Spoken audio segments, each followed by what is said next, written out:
त्याग मूर्ति, वीतराग, परम तपस्वी, हम सब के प्रेरणा स्रोत, मार्गदर्शक, परहित और परोपकार की साक्षात मूर्ति, देश और समाज की निस्वार्थ भाव से सेवा करने वाले, हम सब के हृदयों में बसने वाले हमारे प्यारे प्यारे श्री सद्गुरुदेव जी महाराज। जय। अर्चनीय वंदनीय धर्म स्वरूप पुरुष समाज, भक्ति स्वरूप मातृशक्ति प्यारी बहन, प्रातःकाल की शुभ वेला में श्री सरस्वती सत्संग भवन के पवित्र प्रांगण में परम पूज्य गुरुदेव जी के सानिध्य में परमपिता परमात्मा को साक्षी मानते हुए अपने अपने पैरों की चौकड़ी लगाकर बैठते हुए, शरीर को सीधा रखते हुए, मन को अपने पास लाते हुए, चित्त वृत्ति को एकाग्र करके बैठते हुए, चेहरे को मंच की ओर रखते हुए, आंखें खोल कर बैठते हुए, किसी भी प्रकार की हलचल को रोकते हुए, शांति का दान देते हुए, समय का सदुपयोग करते हुए, धर्ममय वातावरण में धर्म की चर्चा, जीवन सुधार की चर्चा, प्रभु की पवित्र पावनी चर्चा कहने और सुनने का प्रयास कीजिए। अनुशासन और मर्यादा के हिसाब से मेरी मातृशक्ति जहाँ भी बैठी है, खड़ी है, अपने अपने सिर को ढक कर बैठे। सत्संग में बैठने की ये एक मर्यादा है और मेरे सद्गुरुदेव इसको प्राथमिकता देते थे और आज भी मेरी मातृशक्ति, हमारा महिला समाज परम पूज्य गुरुदेव जी के वचनों के अनुसार सत्संग में जहाँ भी बैठता है, यहाँ ही नहीं, अपने शरीर को भी और सिर को भी अंचल से ढक कर बैठता है। धन्यवाद। हमारी सभा के द्वारा श्री गुरु पूर्णिमा, श्री व्यास पूजा के उपलक्ष्य में रखे गए 7 दिन के समय में से आज 7वां दिन है। आप लोगों ने, यहाँ के स्थानीय समाज ने और हर कॉलोनी से, आसपास ग्रामीण क्षेत्र से आने वाले समाज ने बहुत सहयोग दिया। बहुत सुंदर अनुशासन, समय का पालन, भगवान अपना कार्य करते रहे और मेरे पूज्य गुरुदेव जी के प्यारे अपना काम करते रहे। बादल बरसते रहे, घनघोर वर्षा होती रही, लेकिन अपने गुरुदेव के श्री चरणों में आस्था और विश्वास को लिए हुए आप प्रतिदिन अच्छी संख्या में यहाँ उपस्थित होते रहे। हम आपका धन्यवाद करते हैं। आज बाहर से, कई प्रदेशों से, कई शहरों से, कई जनपदों से मेरे गुरुदेव के श्री चरणों में प्रणाम करने और आशीर्वाद लेने के लिए बहुत सारा समाज जो हमारे इस सत्संग हाल में बैठा है, उपस्थित है।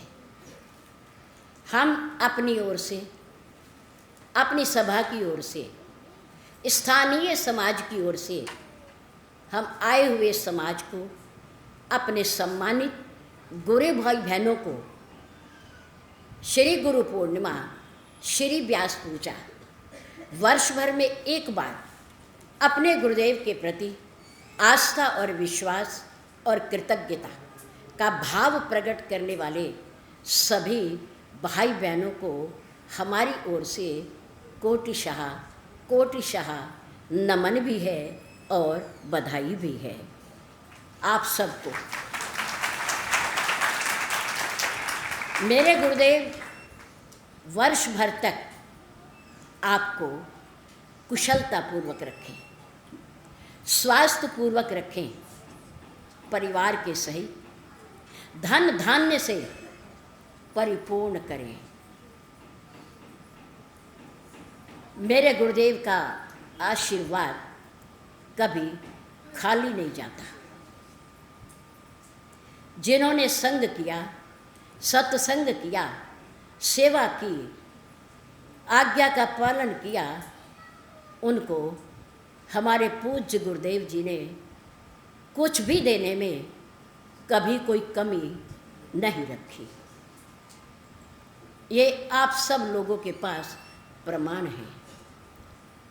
ऐसे श्री सद्गुरुदेव जी के श्री चरणों में आपका भी, हम सब का भी, पूरे समाज का नमन है, सादर नमन है।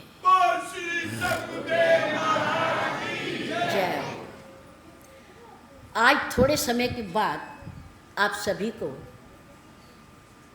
अपनी अपनी भावनाओं के सहित पूज्य गुरुदेव जी को प्रणाम करने का, तिलक करने का, भावनाओं को समर्पण करने का अवसर दिया जाएगा।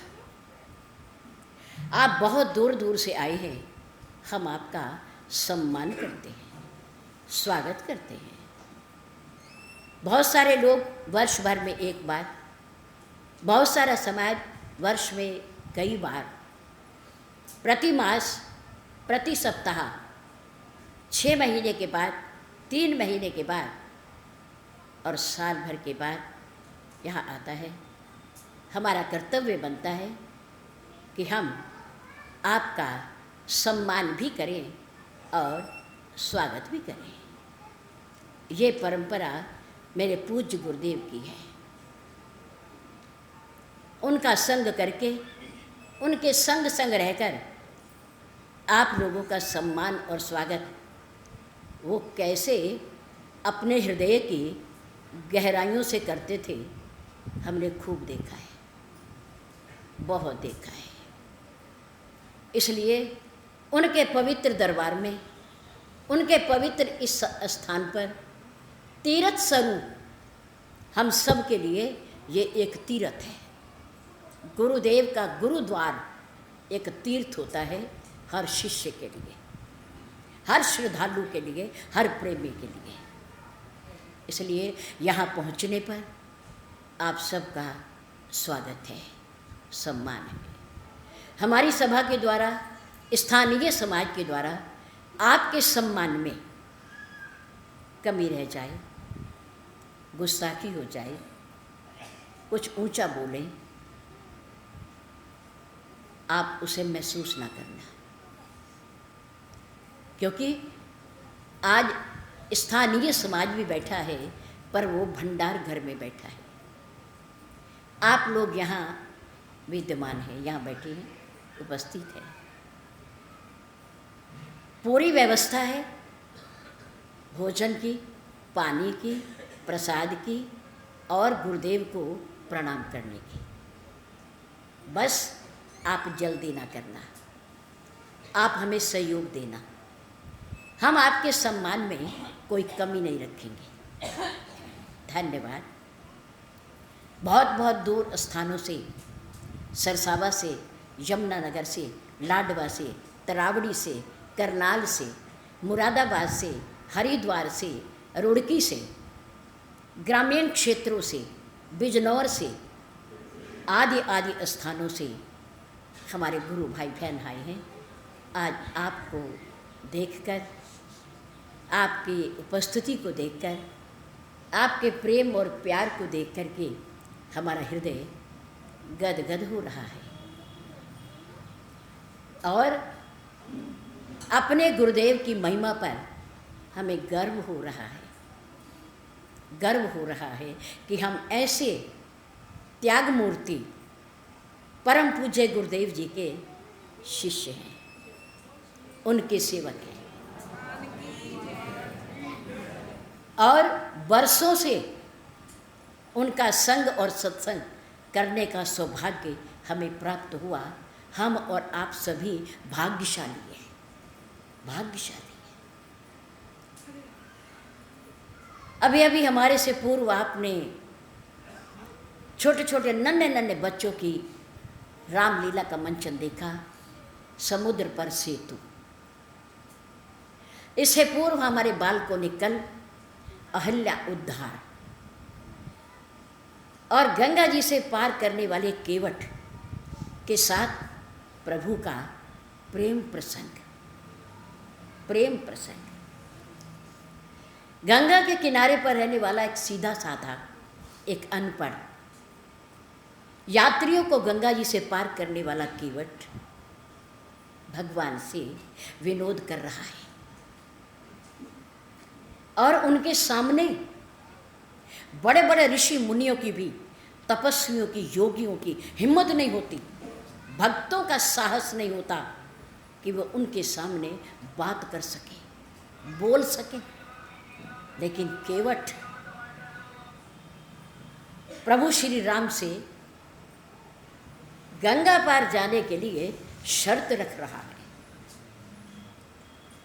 कि आप गंगा पार जाना चाहते हो तो आपको मेरी एक शर्त माननी पड़ेगी। वो शर्त क्या है कि आपके श्री चरणों में कोई जड़ी बूटी है, कोई जादू है। मैंने सुना है, सुना है मैंने। प्रभु ने कहा क्या जादू है? हम तो तुम्हारी तरह ही एक साधारण मानव है, मनुष्य हैं, मेरे पास कोई जादू नहीं, कोई जड़ी बूटी नहीं। केवट ने कहा आप सरल हो, मुझे पता है, आप कृपालु हो, मुझे पता है। प्रभु आप गिरे हुओं को उठाते हो, मुझे पता है।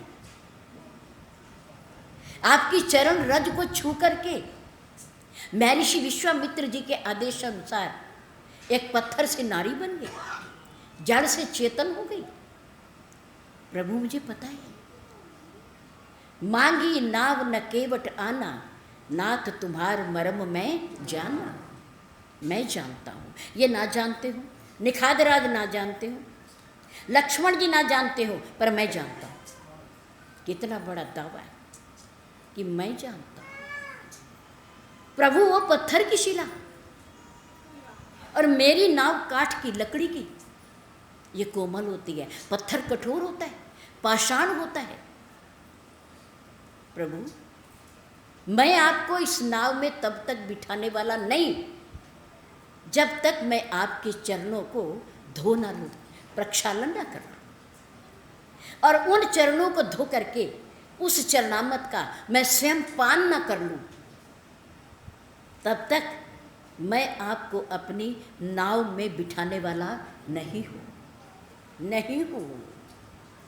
प्रेम लपेटे अटपटे, सुन के वट के बैन, बेहसे करूँगा एन, चितय जानकी लखन तन। मेरे राम हंसे, जोर से हंसे। अयोध्या से लेकर के तमसा नदी के किनारे तक केवट की बातचीत से पहले मेरे राम मुस्कुराए तो, पर हंसे नहीं, मुस्कुराए। मन ही मन प्रसन्न हुए माँ कैकेयी की बात सुनकर। मन मुस्काई भानुकुल भानु, राम सहज आनंद निधानु। मुस्कुराए पर हंसे नहीं। क्यों? क्योंकि पूज्य पिताजी मूर्छित है, माँ क्रोध में है, क्रोध में। जब बड़े इन अवस्थाओं में हो तो चाह करके भी कितनी भी खुशी की बात हमारे मन में हो, हमें उनके सामने कभी हंसना नहीं चाहिए, हंसना नहीं चाहिए। ये मर्यादा है। और मेरे राम मर्यादा पुरुषोत्तम है, मर्यादा पुरुषोत्तम। मेरे राम मुस्कुराए, केवल मन ही मन मुस्कुराए। मुख के होठों के अंदर मुस्कुराए, लेकिन खुलकर हंसे नहीं। लेकिन तमसा नदी के किनारे पर जाकर केवट जैसे भक्त की, प्रेमी की अटपटी सीधी सरल बातें सुन करके मेरे राम बिहसे करुणा एन, बिहसे हंसे। चितय जानकी लखन तन, लखन लक्ष्मण जी और माँ जानकी की ओर देख करके हंसे कि देखो, तुम क्रोधित मत होना कि 2 टके का आदमी, नाव से पार करने वाला एक साधारण केवट, प्रभु राम से इतनी ढिठाई और शर्तें रख रहा है कि मैं पार नहीं करूंगा जब तक आप पैर नहीं धुलवाओगे, चरण नहीं धुलवाओगे। प्रभु ने कहा देखो लक्ष्मण, गुस्सा नहीं करना, मैथिली जनक नंदिनी, बुरा नहीं मानना। इनकी बातों में रस है, विनोद है, यह निष्कपट बात कर रहा है, यह तुम्हारे ही अनुकरण कर रहा है, तुम्हारा ही अनुसरण कर रहा है। तुमने भी मेरे साथ आने में जिद की थी, मैं तुम्हें रोक रहा था कि मेरे साथ वन में मत चलो, बड़ी कठिनाई है, कंकड़ हैं, कांटे हैं, हिंसक जानवर हैं, बहुत मुसीबतों का सामना भी करना पड़ सकता है, लेकिन तुमने जिद की दोनों ने। प्रारंभ में ही, घर से ही हमारे अपनों ने ही हमारे साथ जिद की है, और अगर वो पार जाने के लिए, पार करने के लिए एक केवट हमारे से जिद कर रहा है, तो ये तुम्हारा ही अनुकरण है। तुम गुस्सा नहीं मानना, क्रोधित नहीं होना। केवट ने कहा देखो प्रभु, मैं जानता हूँ कि आपकी कोई अवज्ञा करता है, आपकी कोई अवहेलना करता है, तो लखन लाल जी को बहुत गुस्सा आता है, बहुत क्रोध आता है, पर मुझे कोई परवाह नहीं। बर तीर मारे लखन पे, अगर गुस्सा करके, क्रोध करके ये लखन लाल जी मुझे बाण भी मार देंगे तो भी मैं अपने वायदे से पीछे हटने वाला नहीं। मैं चरणों को प्रक्षालूंगा, दूंगा, चरणामत लूंगा। अगर मुझे विश्वास हो गया कि आपके चरण ठीक हैं, मेरी नाव को कुछ नहीं होगा, मुझे भी कुछ नहीं होगा, तो मैं आपको पार जरूर ले जाऊंगा। आज केवट कह रहा है कि नाथ तुम्हार मरम मैं जाना, मैं आपके भेद को जानता हूं, मरम को जानता हूं। जबकि अयोध्या में बैठे हुए राजा दशरथ,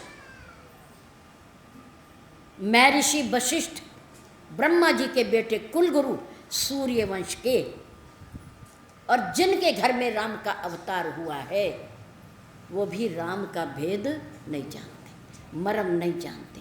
और बालक राम का अभी प्रथम दिन है जन्म का, अवतार का प्रथम दिन। सूर्य भगवान अपना रथ लेकर के ऊपर से जा रहे हैं, और अवध की धरती पर खुशियां, ढोल नगाड़े, मिठाइयाँ, बधाइयाँ, सब कुछ हो रहा है। सूरज भगवान ने देखा कि आज रघुकुल में, भानुकुल में, सूर्यकुल में आज पार ब्रह्म का अवतार हुआ है। मेरे कुल में, मेरे वंश में मैं कितना भाग्यशाली हूँ, मैं कितना किस्मत वाला हूँ कि मेरे कुल में भगवान ने अवतार लिया है। मैं भी आज उस खुशी में शामिल ज़रूर होऊंगा। ये मेरा सौभाग्य है, मेरा सौभाग्य है। सूर्य भगवान आकाश मंडल पर, अवध की धरती पर खड़े हो गए, खड़े हो गए। कितने दिन तक खड़े रहे? कितने दिन तक? 1 महीने तक। कितने दिन? 1 महीने, 30 दिन तक खड़े रहे। कृष्ण पक्ष निकल गया, शुक्ल पक्ष निकल गया, 1 महीना हो गया सूरज को आकाश मंडल पर रुके हुए। मास दिवस का दिवस भा, 1 महीने का 1 दिन हो गया, 1 महीने का 1 दिन हो गया। लेकिन दिन और रात का किसी को पता नहीं। राम के अवतार की खुशी में, आनंद में राजा दशरथ भी, मेरे घर में पुत्र हुआ है, मेरे घर में पुत्र हुआ है, मानो ब्रह्मानंद समाना, परमानंद मगन पुनि राजा, कहा बुलावई बजावहु बाजा। अरे मेरे घर में देखो कौन आया है, कौन आया है। बुढ़ापे में 4थी अवस्था में मेरे पुत्र हुआ है, मेरे बालक आया है। आओ ढोल बजाओ, नगाड़े बजाओ, मिठाइयाँ बांटो, खुशी मनाओ, खुशी मनाओ। खुशी मनाते मनाते कब 1 महीना बीत गया और सूरज ऊपर आकाश मंडल पर खड़े हैं, किसी को पता ही नहीं।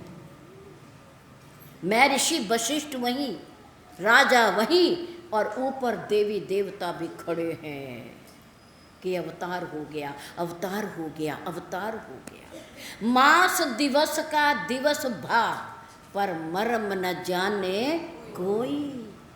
रथ समेत रवि था क्यों, निशा कवन विधि होई।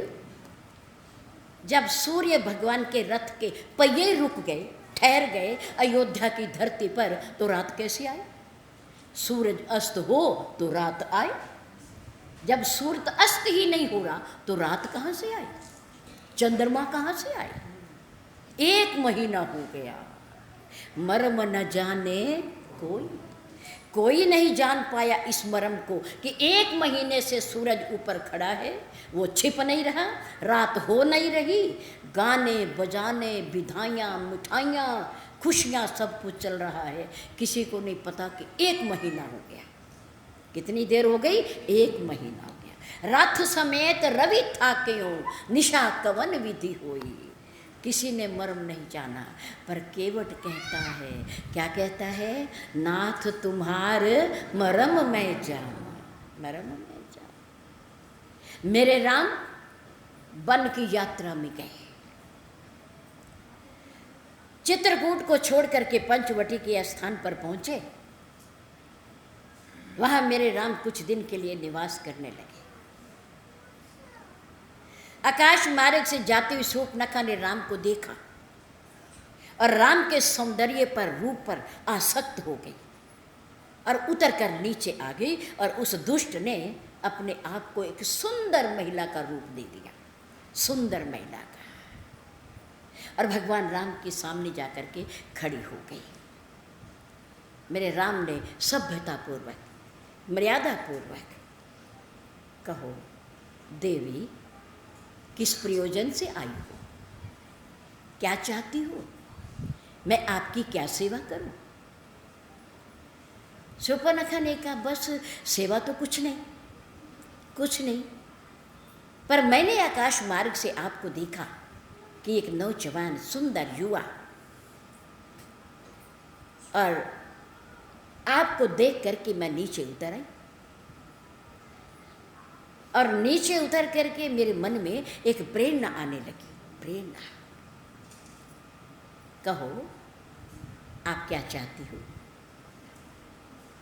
शूर्पणखा ने कहा, बस एक जब युवा बालक और एक युवती सामने होती हैं तो वो क्या चाहते हैं, वो क्या चाहते हैं?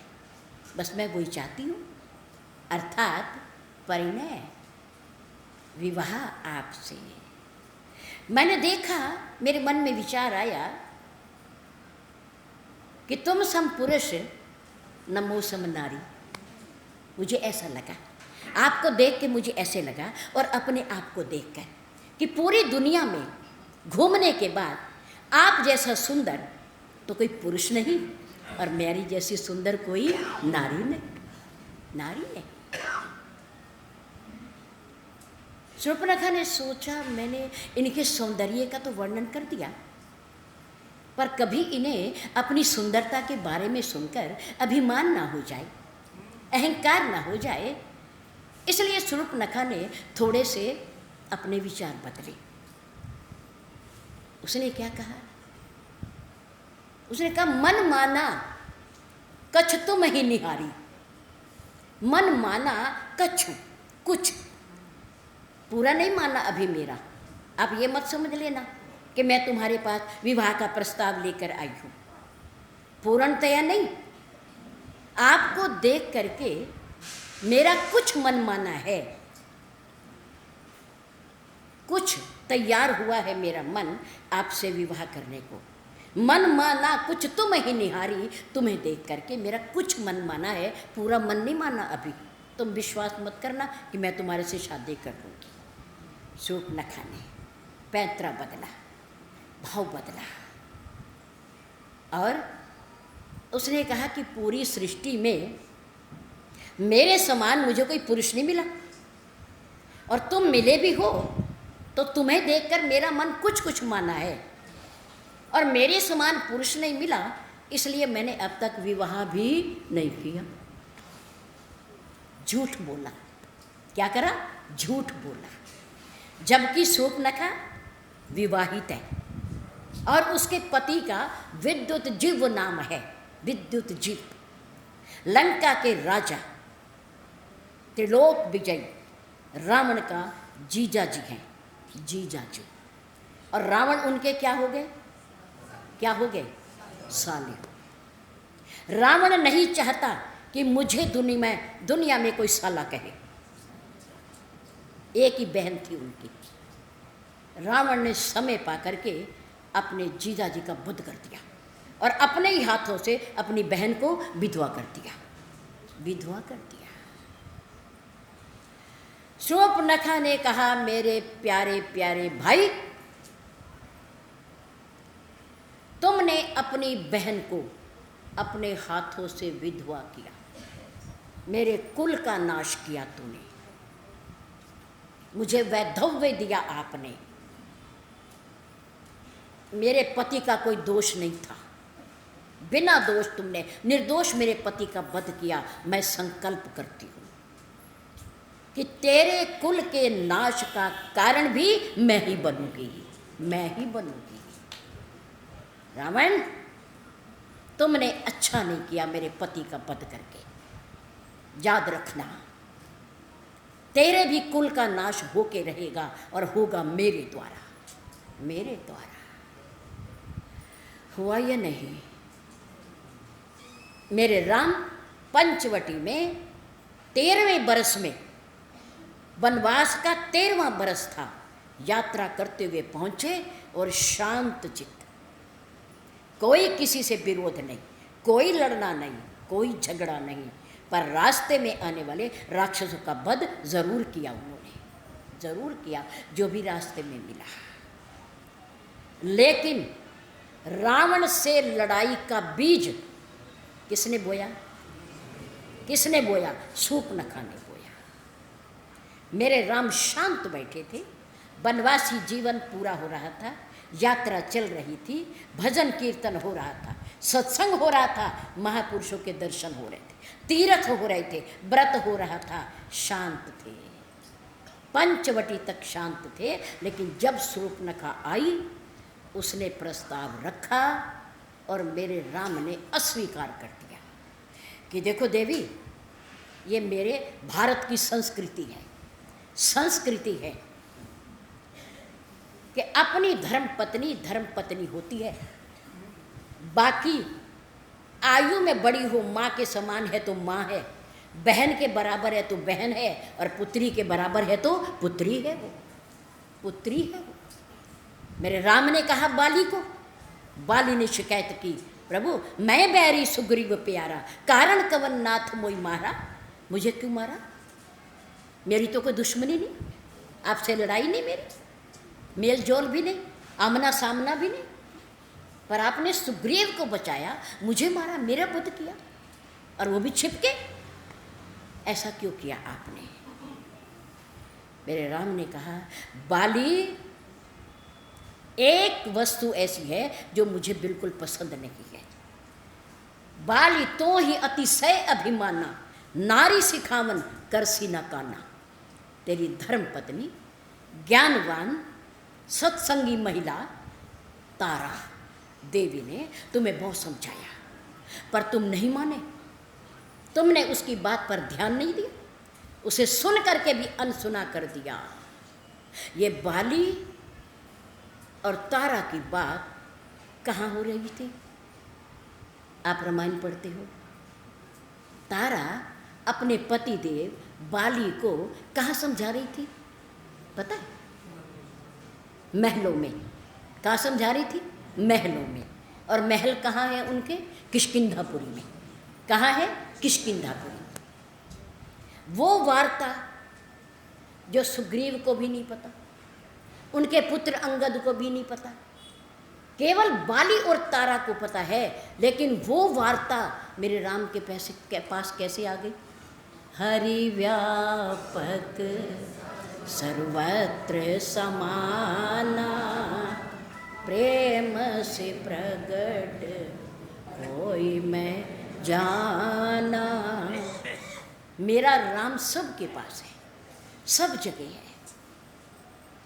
जल में, थल में, आकाश में, नभ में, हर जीव जंतु के अंदर है। छोटी से छोटी चींटी है उसके भी अंदर है, और बड़ा से बड़ा हाथी है उसके अंदर भी है मेरा राम। मेरा राम सबके पास है। मेरा राम वहाँ भी था जहाँ बाली और तारा की वार्ता हो रही थी। तभी तो मेरे राम ने कहा, बाली तो ही सह अति अभिमाना, नारी सिखावन करसी न काना। तू सठ है, मूर्ख है, अभिमानी है तू। पत्नी समझा रही है, उसकी बात नहीं मान रही। मेरा परिचय दे रही है, उस पर विश्वास नहीं कर, और लड़ाई करने आ रहा है, युद्ध करने आ रहा है। अनुज बधू भगनी सुत नारी। अनुज बधू छोटे भाई की धर्म पत्नी, भगनी बहन, सुत नारी अपने बेटे की पत्नी, पुत्र वधू। छोटे भाई की धर्म पत्नी, अपनी बहन और अपनी कन्या और अपने बेटे की पुत्र वधू, 4। कितनी हो गई? 4।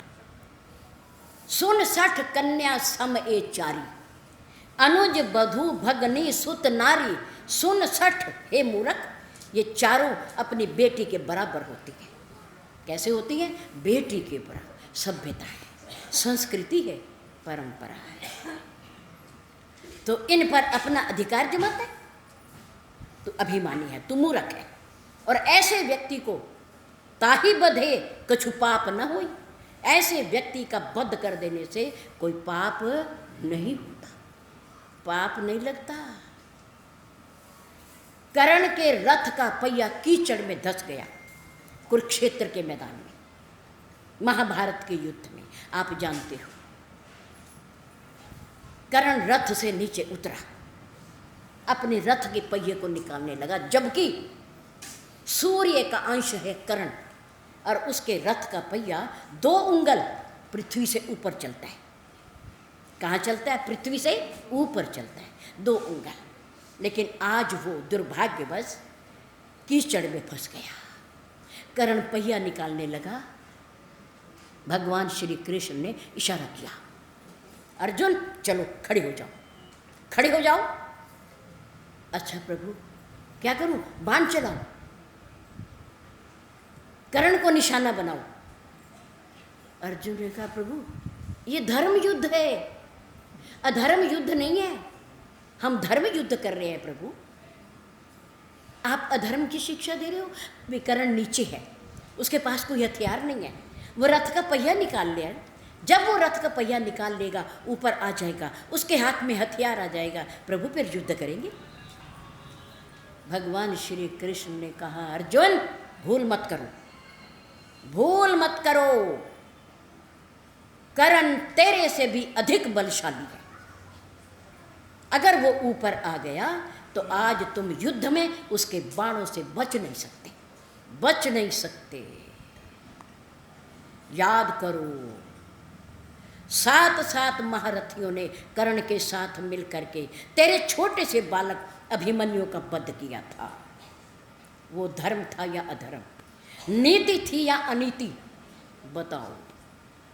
तुम्हारी धर्म पत्नी, उनके वंश की कुल वधू द्रौपदी, अग्नि कन्या, यज्ञ से पैदा हुई कन्या द्रौपदी को उन्होंने निर्वस्त्र करने की कोशिश की, वो नीति थी या अनीति थी? उसमें भीष्म पितामह भी थे, उसमें कर्ण भी था, उसमें द्रोणाचार्य भी थे, उसमें शकुनी भी था, उसमें धृतराष्ट्र भी था। बोलो, वो धर्म था या अधर्म था? बोलो। कर्ण अर्जुन को जोश आ गया, उसे अभिमन्यु की याद आ गई और द्रौपदी को निर्वस्त्र करते हुए झांकी उसके सामने आ गई और युद्ध रण क्षेत्र में सोए हुए पुत्रों को मारने की उसे सुधि आ गई। अर्जुन को जोश आ गया, बाण उठा लिया, धनुष पर संधान किया, कर्ण की तरफ छोड़ने लगा। कर्ण ने कहा, रुको अर्जुन, धर्म युद्ध में अधर्म ना करो, मैं बिना हथियार के हूँ, मैं रथ के नीचे हूँ, तुम रथ के ऊपर हो, ये अधर्म है। अर्जुन ने भगवान श्री कृष्ण वाली सारी बातें दोहराती कि उस समय अभिमन्यु का वध करते समय वो अकेला था और तुम साथ थे, अधर्म था या धर्म? अपने कुल की कुल वधू को भरे दरबार में निर्वस्त्र करने में धर्म है या अधर्म है? कर्ण सुन रहा है, अर्जुन कह रहा है। भगवान श्री कृष्ण ने कहा, चलाओ बाण अर्जुन, चलाओ बाण, चलाओ बाण, ये धर्म है तुम्हारा, तुम क्षत्रिय हो, पापी को मारना धर्म है। इसने तुम्हारी धर्म पत्नी पांचाली द्रौपदी को वैश्या कहा था भरे दरबार में। सूर्य के पुत्र इस कर्ण ने तुम्हें उसको वैश्य कहा था, मारो इसे। तुम उनके भाई हो, ये ठीक है, और तुम्हारे भाई, तुम छोटे भाई हो, तुम्हारी धर्म पत्नी उसकी बहन के समान है, पुत्री के समान है। छोटे भाई की धर्म पत्नी कन्या के समान होती है। अब शब्दों का प्रयोग किया इसने, मारो इसे। अर्जुन ने बाण छोड़ दिया, कर्ण के कलेजे में आकर के लगा और सूर्य पुत्र कर्ण धराशायी हो गया। अधर्मी को मारना पाप नहीं है। भगवान राम भी कह रहे हैं त्रेता में, वाली मूढ़ तो ही अतिशय अभिमाना, नारी सिखावन कर सी नकाना, अनुज बधु भगनी सुत नारी, 67 कन्या सम ही चारी, इन्हीं को दृष्टि बिलो के जोई, ताही बधे कछु पाप न होई। ये मैंने कोई पाप नहीं किया, तुम्हें मारना था, क्योंकि जो गंदगी तुम फैला रहे हो वो आगे और फैल सकती है, इसलिए यही रोक देना चाहिए, इसलिए मैंने तुम्हें वध किया। भक्त सुग्रीव बाली का वध करके भगवान राम आगे चले, पंचवटी में पहुंचे, शूर्पणखा आ गई ऊपर से। उसने विवाह का प्रस्ताव रखा, लेकिन मेरे राम ने अस्वीकार कर दिया कि मेरे साथ मेरी धर्म पत्नी है भार्या जनक नंदिनी, इसलिए मैं दूसरा विवाह नहीं कर सकता। मैंने अपनी धर्म पत्नी के साथ वायदा किया कि राम के जीवन में एक सीता है और एक ही रहेगी, दूसरी नहीं आएगी। ये मेरी धर्म पत्नी है, मेरे साथ है। शूर्पणखा की दृष्टि लखनलाल जी की तरफ गई। शूर्पणखा ने, इच्छाचारी महिला कुछ भी कर सकती है, अपने चरित्र से गिर सकती है, अपने धर्म से गिर सकती है, अपने कर्तव्य से गिर सकती है, अपनी संस्कृति से गिर सकती है। स्वच्छंद नारी, स्वच्छंद विचरण करने वाली महिला कभी स्वतंत्र नहीं होती, याद रखो। महिला कभी स्वतंत्र, बोलो, नहीं होती, ना होगी। बचपन में पुत्री के रूप में पिता के संरक्षण में, युवा होने पर, विवाह हो जाने पर पत्नी अपने पति के संरक्षण में, बुढ़ापे में अपनी संतान माँ अपने पुत्र के संरक्षण में। 3 ही नाते हैं दुनिया में महिला के, चौथा नाता है ही नहीं, है ही नहीं। सीता माँ ने कहा, माँ गौरी से प्रार्थना करते हुए, माँ हर महिला के 3 संबंध हैं और 3 स्थानों पर वो सुरक्षित रह सकती है, चौथी जगह वो सुरक्षित है ही नहीं, भले ही वो कोई सा संबंध हो, कोई भी रिश्तेदार हो। हमारे गुरुदेव भी डंके की चोट पर ये कहा करते थे, 3 जगह नारी सुरक्षित है, चौथी जगह कितना भी प्यारा हो, अपना संबंधी हो, प्यार करने वाला हो, पर वहाँ महिला सुरक्षित नहीं है, नहीं है। माँ ने कहा, गोस्वामी तुलसीदास जी ने माँ की, जगत जननी सीता जी की, जनक सुता जग जननी जानकी, जनक सुता जग जननी जान, अतिशय प्रिय करुणा निधान। मेरी माँ विदेहराज राजा जनक की पुत्री है। विवाह होने के बाद राजा दशरथ के राजकुमार मेरे राम की धर्म पत्नी है और लव और कुश की पूज्य माता है, पूज्य माता है। 3 संबंध और माँ गौरी के भी 3 संबंध। गिरिराज हिमाचल की कन्या है और भगवान भोलेनाथ कैलाशवासी उनकी धर्म पत्नी है और देवों में प्रथम पूज्य गणपति देवा और खडानन कार्तिकेय जी की पूज्य माता है।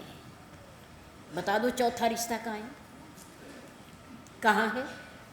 हमारे शास्त्र में 3 संबंध है हर महिला के। बचपन में अविवाहित पिता के यहाँ पुत्री के रूप में, विवाह के बाद पत्नी पति के संरक्षण में। ये हमारी गुलामियाँ नहीं है, इन्हें गुलामी ना समझा करो। पिता के अंडर में रहना गुलामी नहीं है, उनके संरक्षण में रहना, पति के संग रहना, पति के संरक्षण में रहना, घर में रहना कोई गुलामी नहीं है। और बेटों के संरक्षण में बुढ़ापे में रहना कोई गुलामी नहीं है, स्वतंत्रता है। आप अपने घर में स्वतंत्र हैं, इच्छा अनुसार घर से बाहर जा सकती हो, बाहर से ताला लगा जाओ, बाहर से घर आओ, ताला खोलो, अंदर आ जाओ और अपनी सुरक्षा के लिए फिर अंदर से ताला लगा लो। कहाँ गुलाम हो? कहाँ गुलाम हो? ताला खोलने वाली भी आप और बंद करने वाली भी आप। कहाँ गुलाम हो? आज हमारी भावनाएं बदल गई, हमारे विचार बदल गए, हमारी कामनाएं बदल गई। हम पाश्चात्य सभ्यता में बह गए, हमने अपनी संस्कृति छोड़ दी, अपनी परंपराएं छोड़ दी, इसलिए हम दुखी हैं, वरना दुख का कोई कारण नहीं है। सनातन धर्म को अपनाकर उसके अनुसार चल करके परमात्मा को मानता हुआ, पूज्य माता पिता को मानता हुआ, संबंधियों को मानता हुआ, सद्गुरुदेव को मानता हुआ कोई भी व्यक्ति कभी भी दुखी नहीं रह सकता, नहीं रह सकता। शूर्पणखा की नाक काट दी लक्ष्मण लाल जी ने, बात नहीं बढ़ाते आगे जाता, लंबा बहुत प्रसंग है। शूर्पणखा ने अपने खर दूषण भाई को जाकर के शिकायत की। खर और दूषण बहन का बदला लेने के लिए राम के पास आए और राम के सौंदर्य को देखा। खर ने कहा, दूषण ये बहुत सुंदर है पुरुष दोनों, श्याम और गौर वर्ण के, इनको मारना नहीं चाहिए। मेरा तो मन नहीं कर रहा कि मैं इनके साथ लड़ाई करूं ना, पर हाँ इनके साथ जो सुंदर नारी है ये चुपचाप हमें दे दें तो हम इन्हें कुछ नहीं कहेंगे। जाकर के वहाँ निवेदन किया कि देखो वनवासियों, तपस्वियों, हम तुमसे लड़ाई करने आए थे, लेकिन हमने सोचा कि लड़ाई से कोई फायदा नहीं, तुम अपनी ये नारी हमें दे दो और घर वापस चले जाओ, हम तुम्हें कुछ नहीं कहें। भगवान ने, राम ने कहा, ओ निशाचर, तेरे जैसे जंतुओं का, पशुओं का हम संहार करने इस वन में आए हैं। हम तुम्हारे से डरते नहीं हैं, हम क्षत्रिय हैं, क्षत्रिय हैं। युद्ध प्रारंभ हो गया, खर और दूषण मारे गए और उनकी 14,000 सेना भी मारी गई। उधर रोती हुई शूर्पणखा रावण के पास पहुंच गई, भरे दरबार में रुदन करती हुई, झूठ, असत्य भाषण। क्या कहा उसने? झूठ, सारी बात कि मैं वहाँ वन में घूमने गई थी, मैंने वहाँ 2 तपस्वियों को देखा, उनके साथ एक सुंदर नारी थी, मैंने समझा मेरा भाई राजा है, 3 लोगों का विजयी है, ऐसा सुंदर उपहार तो मेरे भाई के पास होना चाहिए। यहाँ क्या कर रही, वनवासियों के पास क्या कर रही है, यहाँ इसकी क्या सुरक्षा है, ये तो मेरे भाई के पास होनी चाहिए। मैं उसे लेने गई थी और छोटे तपस्वी ने मेरी नाक काट दी, मुझे कुरूप बना दिया। रावण ने कहा कुरूप बना दिया तो मेरे पास क्यों आई है, तो वहाँ क्यों नहीं गई खरदूषण के पास? अरे वहाँ भी गई थी तो क्या हुआ, उनको भी उन्होंने मार दिया, सेना भी मार दी, खरदूषण को मार दिया। अब रावण के कान खड़े हो गए। खरदूषण मौसम बलवंता, तिन्हीं को मारे बिन भगवंता। अरे खर और दूषण मर गए, 14,000 सैनिक मर गए। इसका अर्थ ये है कि खर और दूषण मेरे से ही बलवान और पराक्रमी थे और उनको वरदान था कि उनको भगवान के बिना कोई मार नहीं सकता, कोई नहीं मार सकता। अगर वो मर गए हैं उनके द्वारा तो इसका अर्थ ये है कि भगवान अवतार लेकर आ गया है। जय श्री राम। पर मैं उनसे बैर कैसे लूं ताकि वो उनका और मेरा सामना हो, युद्ध हो, क्योंकि उनसे माफ़ी तो मैं मांग नहीं सकता, भले ही वो भगवान है। मैं उनकी गुलामी तो कर नहीं सकता, उनके आगे झुक तो सकता नहीं मैं। हाँ, लड़ाई कर सकता हूँ, विरोध ले सकता हूँ, पर विरोध कैसे लूँ? इस बात का विचार करके रावण पहुँचे मरीच के पास। कहाँ पहुँचे? मरीच। मरीच कहाँ है? भगवान राम ने वहाँ मेरठ के पास परतापुर से, विश्वामित्र की यज्ञ भूमि से कहाँ फेंक दिया था? समुद्र के पार। कहाँ फेंका? समुद्र के पार। वो वहाँ झोपड़ी बना करके बैठा है, लंका में नहीं गया, लिखा हुआ है लंका में नहीं गया मरीच। राम के दर्शन करने के बाद उसने मोह माया सारी छोड़ दी, छल कपट भी छोड़ दिया, सब छोड़ दिया और वहाँ रह कर के भगवान का भजन करने लगा। लंका में नहीं गया। अब रावण आ रहा है वहाँ उसके पास, क्योंकि वो बड़ा कपटी है, वो कुछ भी बन जाता है। उधर विचार हो रहा है मरीच के पास जाने का और इधर पंचवटी में विचार हो रहा है। लक्ष्मण जी गए कंदमूल फल लेने जंगल में। अब कौन बैठे हैं? प्रभु राम और माँ सीता। माँ सीता एकांत पा करके मेरे राम ने अपनी धर्म पत्नी जनक नंदिनी विदेह वैदेही माँ को कहा, सुनहो प्रिय व्रत रुचिर सुशीला, मैं कछु करब ललित नर लीला, तुम पावक महु करहु निवासा, जब लगी करूँ मैं निशाचर नाश। प्रिय, अब लीला करने का, नाटक करने का समय आ गया है। अब तुम मेरी सहायक बनो मेरी लीला में, इस अभिनय में, इस नाटक में तुम मेरी सहायिका बनो। अब शुरू हो रहा है जिस नाटक के लिए हम आए थे, इस रंग मंच पर जिस लीला के लिए हम आए थे, वो अब हमारी प्रारंभ हो रही है। हम दोनों बैठे हैं, कोई तीसरा है नहीं। इसलिए मैं तुम्हारे से कहता हूँ कि तुम अग्नि में प्रवेश कर जाओ और अपना प्रतिबिंब यहाँ छोड़ दो, छोड़ दो। तुम पावक मऊ करो निवासा, जब लगे करो मैं निशाचर नासा।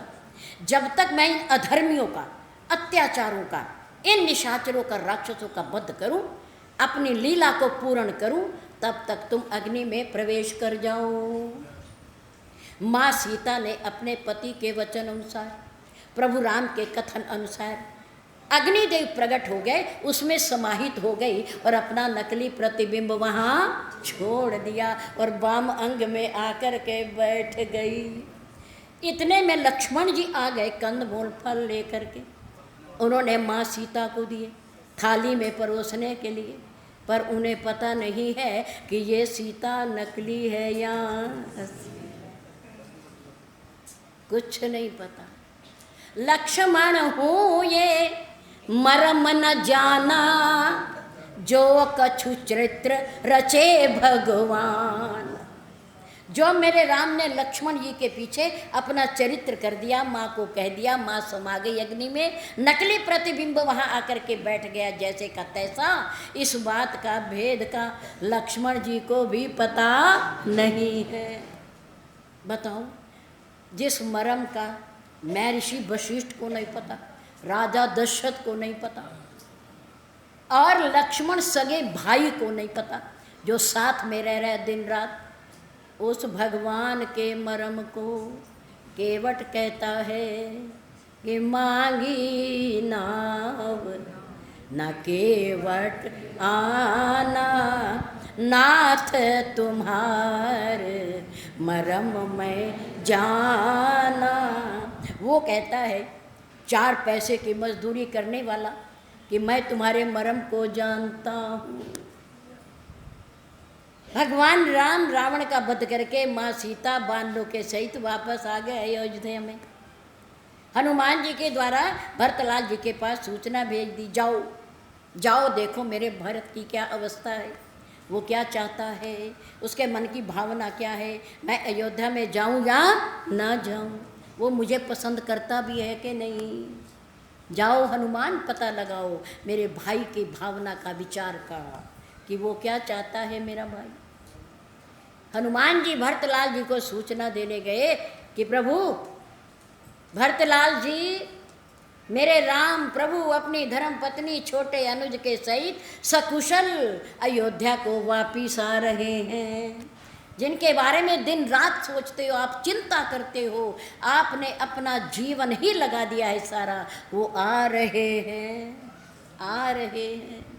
राम बिरह सागर में भरत मगन मन होत, विप्ररूप धरि पवन सुत आई गयो जनु पोत। मानो एक जहाज बन करके राम के बिरह रूपी सागर में डुबकियां लगाते हुए भरतलाल जी को बचाने के लिए हनुमान जी जहाज बन करके आ गए वहाँ। भरतलाल जी उठकर खड़े हो गए, मेरे राम आ रहे हैं, मेरी माँ आ रही है, मेरा भाई आ रहा है। ओ विप्रवर ब्राह्मण, आज आपको इस सूचना के बदले मैं क्या दे दूँ? मेरे पास कुछ नहीं, क्या दे दूँ मैं आपको? हनुमान जी ने कहा, आप सूचना दे दो जाके अवध में। अयोध्या में सूचना चली गई। 14 बरस की बिरह अग्नि में तड़पते हुए लोग राम आ रहे हैं ये सुन करके भाग पड़े अपने घरों से, जो जैसा भी था। बच्चों को छोड़कर, वृद्धों को छोड़कर, बालकों को छोड़कर, घर के कामों को छोड़कर, माँ भोजन बना रही थी वो भी छोड़ दिया, बर्तन साफ कर रही थी वो भी छोड़ दिया, सारे भाग पड़े, सारे भाग पड़े कि राम आ रहे, राम आ रहे हैं। बाहर मैदान में भीड़ लग गई। अयोध्या की सीमा में प्रवेश करते ही मेरे राम ने कहा पुष्पक विमान से कि यहाँ उतरो, ये मेरी जन्मभूमि है, मैं इनको प्रणाम करूँगा, इनके ऊपर मैं तुम्हारे ऊपर बैठकर नहीं जाऊँगा, क्योंकि ये मेरे लिए पूजनीय है, पूजनीय है, यहाँ उतरो। पुष्पक विमान उतर गए, राम उतर करके आए। 14 वर्ष के बाद देखा राम, तपस्वी वेश में देखा, तड़पते हुए लोगों ने, रोते हुए लोगों ने, माँ ने देखा, गुरुदेव ने देखा, गुरु माँ ने देखा, उधर से मेरे राम ने देखा, मेरे राम ने देखा। मेरे राम की आंखों में भी आंसू हैं, उन्हें भी अयोध्यावासी बड़े प्यारे, बहुत प्यारे। इतनी भीड़, और सब चाहते हैं कि राम हमारे से मिले, राम मेरे से मिले, राम मेरे से मिले, मेरे हृदय को शांति मिले, सुख मिले, आनंद मिले।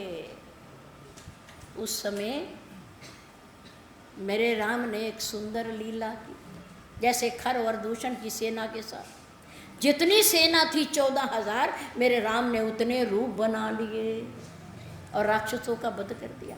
उन्हें यह लगा राम मेरे सामने खड़ा है, राम मेरे सामने खड़े थे, वो राक्षस थे, वो राक्षस और राम दिखाई दे रहे हैं राक्षसों के अंदर। एक दूसरे को उन्होंने मार डाला, राम को कुछ करना ही नहीं पड़ा। राम दूर खड़े रहे, राम दूर खड़े होकर के तमाशा देखते रहे कि देखो देखो दुनिया वालों आपस में लड़ रहे, मेरा रूप देख देख के आपस में लड़के मर रहे हैं, मुझे कुछ करना ही नहीं पड़ा। ऐसे ही मेरे राम ने अयोध्या वासियों के जब प्रेम को देखा तो उस समय मेरे राम ने एक लीला की। जितने अयोध्या वासी सब वहाँ खड़े थे, मेरे राम ने उतने ही रूप बना लिए, उतने रूप बना लिए। भोलेनाथ माँ पार्वती को कथा सुनाते हुए कह रहे हैं कि इतनी बड़ी भीड़ को मेरे राम एक क्षण में सबको मिल गए, एक क्षण में सबको, मित्रों को गले लगाकर, माता पिता और गुरुदेव को प्रणाम करके, छोटों को आशीर्वाद देते हुए मेरे राम सबको मिल रहे हैं, सबको मिल रहे हैं, सब खुश हो रहे हैं। अरे राम ने मुझे आशीर्वाद दिया, राम ने मुझे गले लगाया, राम ने मुझे मत्था टेका। सब कह रहे हैं आपस में, अरे आज छाती ठंडी हो गई, आज आनंद मिल गया, आज सुख मिल गया, आज शांति मिली 14 बरस के बाद, 14 बरस के बाद। भोलेनाथ ने कहा पार्वती मेरे राम ने कौतुक किया, कौतुक, तमाशा किया, खेल किया, पर इस खेल को किसी ने समझा नहीं। क्षण मोह सब ही मिले भगवाना, पर उमा मरम ये काहू न जान। सब ये तो कह रहे हैं कि मेरे से मिले, मेरे से मिले, मेरे से भी मिले, तेरे से भी मिले, हाँ मेरे से भी मिले, अच्छा तेरे से भी मिले, मेरे से भी मिले। सब कह रहे हैं मेरे से मिले, मेरे से मिले, लेकिन इस भेद को किसी ने जाना नहीं है कि इतने राम बन गए जितना ये समाज खड़ा है। कौतुक कीन कृपाल खरारी, प्रेमातुर सब लोग निहारी। सबके अंदर के प्रेम को देखते हुए मेरे राम ने कौतुक किया, खेल किया, एक लीला की कि जितने लोग थे उतने रूप बना लिए और सबको मिल रहे हैं, सबको संतुष्ट कर रहे हैं, सबको प्यार दे रहे हैं, सबको गले लगा रहे हैं। लेकिन इस भेद को किसी ने जाना, लेकिन केवट कहता है, क्या कहता है कि मैंने आपके मर्म को जान लिया है, मैं जानता हूँ आप कैसे कौतुकी हो, कैसे तमाशा कर लेते हो, कैसे लोगों को भुलावे में डाल देते हो, कैसे लीला कर लेते हो, कैसे चरण रज से एक पत्थर से महिला बना देते हो। प्रभु मैं जानता हूँ। है? भक्त भगवान के और भगवान भक्तों के, भक्तों का हृदय केवल भगवान ही जान सकता है और कोई नहीं जान सकता। माँ शबरी को आते हुए देखकर, फूल बिछाते हुए देखकर वहाँ से महापुरुष निकल जाते हैं कई, जो कि रास्ते में बिछाती है, रोज प्रतीक्षा करिए मेरे राम आएंगे, मेरे राम आएंगे। महापुरुष जब निकलते हैं तो कहती है कि अरे मेरे फूलों को ना रोन दो, मैं अपने राम के लिए फूल डाल रही हूँ, मैं उनकी प्रतीक्षा कर रही हूँ, तुम इस रास्ते को खराब ना करो, मेरे राम आएंगे, मेरे राम आएंगे। महापुरुष कहते ये पागल है, पागल है महिला, रोज कहती है मेरे राम आएंगे आएंगे, आएंगे भी कभी, आए भी कभी, इतने साल हो गए प्रतीक्षा करते हुए। उनमें से एक महापुरुष ने कहा सुनो भाई, पागल और भक्त में कुछ ज़्यादा अंतर नहीं होता। भक्त भी अपने भगवान के प्रेम में पागल जैसा ही होता है, पागल जैसा ही होता है। पागल में और भक्त में कोई अंतर नहीं होता, इसे तुम पागल मत कहो। ये भगवान की परम भक्त है। और याद रखो, हम रहे ना रहे पर भगवान एक दिन इसके पास